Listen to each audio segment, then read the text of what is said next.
बिस्मिल्लाहिर्रहमानिर्रहीम। अस्सलाम वालेकुम।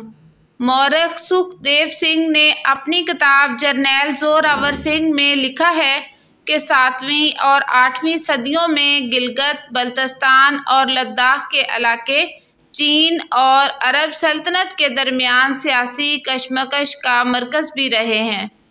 उस वक्त अरब के खलीफा हारून रशीद थे।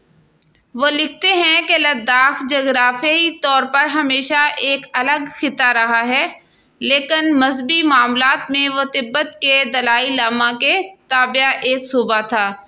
ये वो ज़माना था जब तिब्बत खुद अपने मशरकी हमसाये चीन के ज़ेरे तसल्लुत था।